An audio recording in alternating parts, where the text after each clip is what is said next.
If you're paying attention to the current political zombie apocalypse in America and you're thinking, get me out of here, okay, first take a beat because we can't plan the kind of life that you want to create from a place of panic. Leaving a country is a series of boring strategic moves, and we want to make them in a way that you don't blow up your life or your finances or your nervous system. So today I'm going to tell you what that looked like for us as a family of 7 because our plan fell apart multiple times, and here's what I learned. So in 2019, we were planning on moving abroad. We thought that we were on a trajectory to be moving to Ireland with my husband's work. Reminder again, I have 7 people in my family, 5 children. And in May of that year, when we were expecting to be moving sometime during the summer, our landlords, because we had downsized to travel more, that's another video, I think, our landlords sold the place that we were renting out from under us. And so we were like, okay, well, no problem. We can live in Airbnbs or temporary situation for the summer until we launch to Ireland. And so we went ahead and packed up our house and gave away things and stored things, and we got everything ready. And then the job transfer fell apart. So we had no home. We had a dream to move abroad, but we didn't have a plan any longer of how we were going to do that. And so at that point, we had a choice. Do we sign another lease and stay in Minnesota for another year, put our dream back on the shelf, or do we pivot? And so what we did was pivot to anywhere we could live abroad. So what that meant was I found us a 4-month house sit with trusted house sitters in Nova Scotia, and that was our first stop. Our family went and did a house sit in Nova Scotia through the winter, which was no big deal to us because we were coming from Minnesota. So it was fun and cozy to live in a small town. And my children even got roped into hosting the local Christmas tree lot, which meant that while we were taking care of Winston the Shar-Pei, my kids were also hawking Christmas trees off of the lawn in this small town in Nova Scotia. So it was very idyllic. It was such a soft landing for our first stop. The lesson from that one for you is what you need if you aren't sure of your plans, or you know you need to leave but you don't have a long-term plan. Seek stability first, a stabilizing time, a place for you to be able to have housing that you can afford. For us, that was free housing, which was amazing because of trusted house sitters. You need a regulating place before anything, especially if you're really struggling to make a plan right now and you just aren't sure what to do. Stability first. So finding a place you know that you can go with your passport and stabilize. That is a good first plan if you feel like you need to leave sooner than later. So stability first, long-term plan second. So while we had the stability of living in Nova Scotia and having free housing for 7 people, it's still a miracle to me. Still a miracle. 4 months of free housing for a family of 7 in exchange for taking care of a really cute Shar-Pei named Winston. Anyway, so while we were in Nova Scotia, we began to make our plan for our next steps. Since Ireland had fallen through and we didn't have a visa to go live somewhere else for a more extended period of time, what we decided to do was go live in a place that I love, Tbilisi, Georgia. It's in the Republic of Georgia in Eastern Europe. So we made our plan to go to Tbilisi after we finished our house sit in Nova Scotia. We were getting ready. We were doing that house sit in Nova Scotia in the winter of 2019 to 2020. Can you guess what might have interrupted our plan next? We were living in Nova Scotia with Winston the dog when COVID hit. And so we were like, oh, we need to hurry up and get to our next stop where we can stay. We made the plan for Georgia because I loved it, and also because you can go there as an American with your passport for an entire year without applying for a visa. So Georgia was our next stop, and we had our tickets bought for March 19th, 2020, which was the day that Georgian airspace shut down. And so then again, we found ourselves without a home because we were leaving the house sit. The family that owned the house and Winston was traveling doing music. And so they had to come home because of COVID, because musical events were getting canceled all over the place because, people.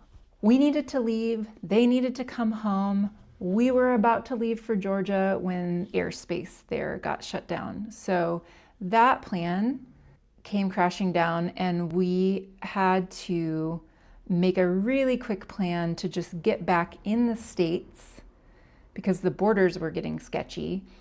And we went the only place that we had available to us, which was my parents' house in rural Florida. Now, my parents have a very small house because they are 2 people, and we were 7 people, are 7 people. We ended up spreading ourselves everywhere. There was an extra bedroom that a couple people slept in, and then some more of us slept in one camper in their yard, and others slept in another camper in the yard. And so that was time number 2 that our dream to live abroad came crashing down in front of us, and we had a choice. Now, I did a lot of ugly crying at that time because by then we had tasted life abroad, and I loved it. At that time, my husband had been on a sabbatical, and I was the one working with my virtual assistant job, and I started losing clients.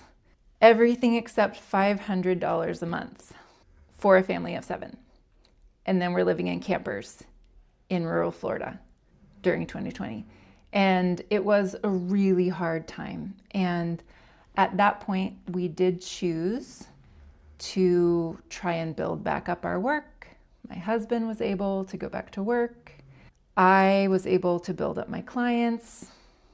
We ended up going and staying actually in my parents' cabin in Wisconsin for the summer. They have a really small cabin, really small, where we stayed and then made our next plan for living abroad.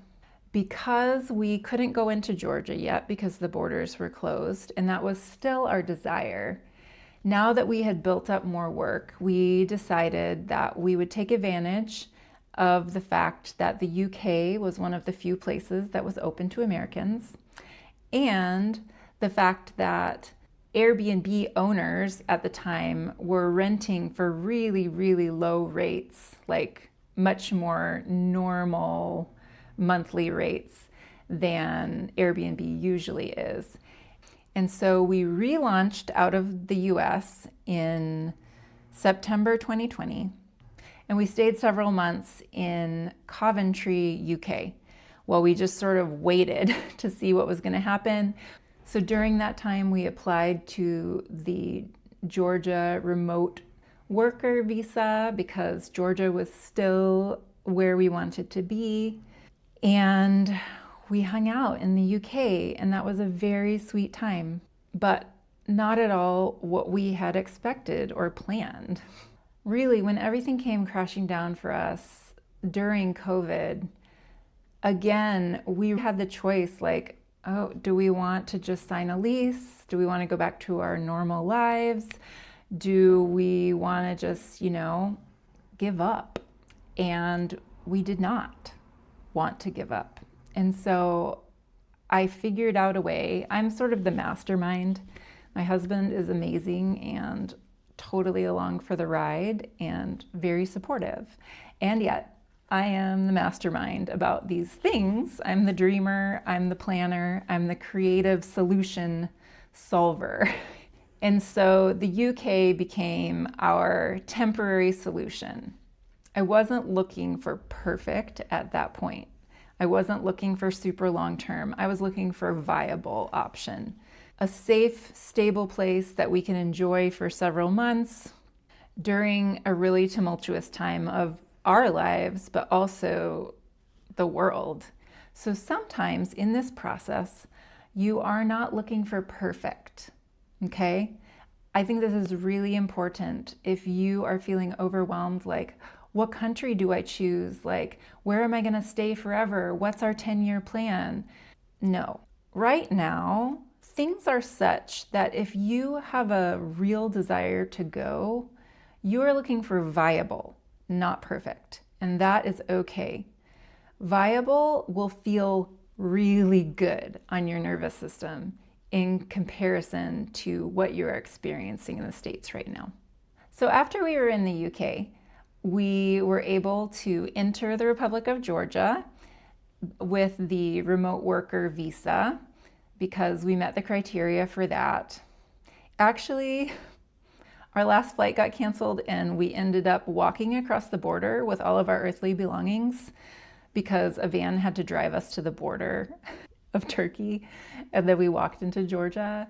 But that's a story for another day. And when we arrived in Georgia, it was during COVID, and part of the agreement for the remote worker visa is that you do a hotel quarantine for 8 days because they were trying to stop the spread of the virus, and I absolutely respect that. So all 7 of us and our dog, we had acquired a dog in Florida. I forgot to mention that. We all quarantined, and then we got on to our life in Tbilisi, Georgia, which was a really cool place to live. I'm gonna pop a picture up here of my fantastic hostel. There weren't a lot of hostels functioning right then because of COVID, and so we actually rented an entire hostel for our family and made it our home. So Georgia was a really unique experience. I love Georgia still. But while we were there, through no fault of our own, we had this tax situation come up while we were living in Georgia. And it was really unexpected, like to the tune of $20,000 in a tax bill because of like a tweak that we had made with our investments after my husband had changed companies. And I can talk about the long, boring stuff of that if you really want to know. Suffice it to say that that really threw us off financially because Georgia was meant to be a place where it was less financially stressful for us because of making US dollars and then cost of living there being lower. That's called geo arbitrage if you're unfamiliar. Well, so not only did we get 2 very unexpected, bizarre situation tax bills that were just weird. My husband's contract work abruptly ended while we were living in Georgia. And that is because there was just like one like cybersecurity guy at his company. It was a really small company and they didn't have a lot of remote workers and they were really concerned about security for the company. Again, I was the only one who was working with my virtual assistant job. And so that plus the tax bills, I mean, it was going to sink us financially. And so it was like, great, now what do we do? And this is the point that I think many people would have panicked and reversed course and just gone home because it's simpler, to be honest. Well, they might have done that when everything came crashing down and it wasn't straightforward how to live abroad when Ireland didn't work out. But I am not everyone, which is why I am doing the job that I am doing now. I'm going to take this moment to introduce myself. I'm Andy. I help Americans move to Europe. And if you're serious about leaving the US, I will help you choose the right country and help you make a plan so that you can stop researching and start planning. If you are interested in that, the details are in the description below. I loved living abroad a lot. I didn't want to give up our plan to live abroad. I didn't want to go home because the finances were not working out. And so it was another moment where we had to choose, are we going to give up or are we going to try and make something work? And we decided at that point that we would split up for a few months and my husband would work in the States to help write things financially for us. And then I would work on the process to move us from Georgia to Portugal. So I was in a situation much like I am right now. My husband was gone for a few months for work. I was living in Georgia and filling out lots and lots of visa paperwork for getting to Portugal. The reason that we wanted to move to Portugal had a lot to do with just time zones, possibility of working remotely more easily. And also at that point, my mom had been diagnosed with Alzheimer's. And so being one flight to get home instead of having it take a really, really long time to get home was really important to us at that time. So we just started looking for options, and Portugal provided the option that we needed for being able to stay in Europe, being able to stay living abroad, but also have a clear residency path that was closer to the US than Georgia was. So really what we learned in that time was that geography, it follows income stability. So income stability is obviously, it's one of the most primary things that you will need to think of as a family moving abroad. That's really what it came down to for us. And we love living in Portugal, and Portugal has been a great fit for us and has provided the kind of long-term stability that we were really needing at that time. So I figured out a whole nother visa process at that time, and we sent in 300 pieces of paperwork for 7 people. And we were approved. And then in summer of 2022, we all were able to relocate to Portugal and then get on a long-term residency path to be able to stay here. To be able to renew our residency, we intermittently, every few years, have to prove solid income, that we have a place to live, and a long list of other things. So we just have been approved for our next stint, which is a 3-year residency card.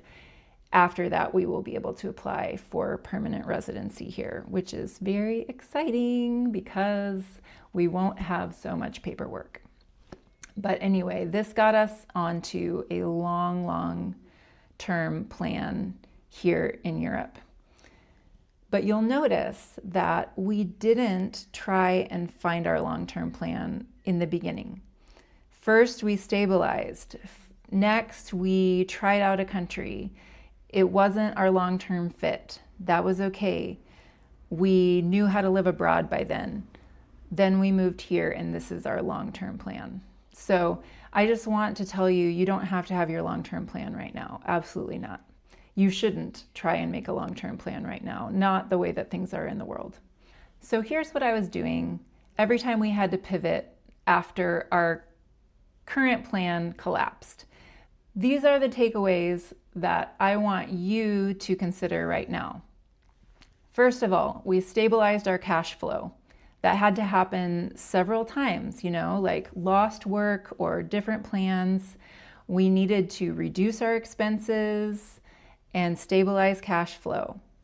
So that's something that if you are planning on moving abroad, you need to do that right now. you need to figure out your money situation. If you've got some in savings, if you want to make an unconventional decision like we did when we moved here and take some money from our retirement account and put it in a bank account because this was an investment in our future. That's not what is seen as really wise financial advice, but for us, this is what it was going to take to secure our path for a future in Europe. Moving some of that money and having it in a bank account when we applied for our residency here.